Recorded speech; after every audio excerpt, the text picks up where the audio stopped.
Siamo ormai alla fine del mese di ottobre e ci sono zucche a volontà.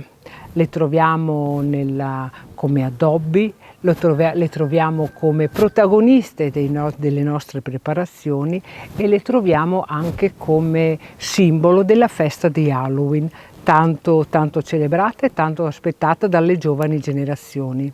Ma voi lo sapevate che in realtà l'usanza di intagliare le zucche esisteva già nelle nostre famiglie. I nostri nonni ci raccontano infatti che c'era l'usanza di intagliare le zucche e di metterle con una candela accesa all'interno davanti alle finestre, davanti alle porte delle abitazioni per allontanare gli spiriti maligni che nella notte tra il 31 ottobre e il 1° di novembre si potevano avvicinare alle nostre abitazioni.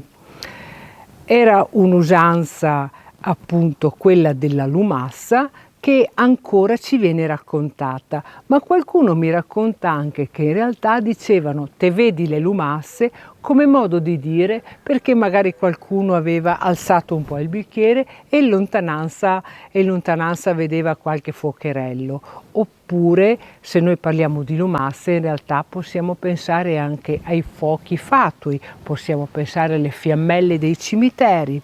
Quindi l'uso e l'abitudine di parlare di lumasse così ricorrente nelle nostre campagne in realtà è una cosa che si tramanda da tempo con usi e abitudini diverse.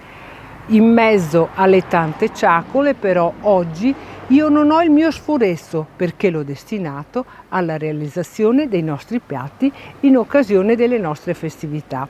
Buona ciacola a tutti, ciao!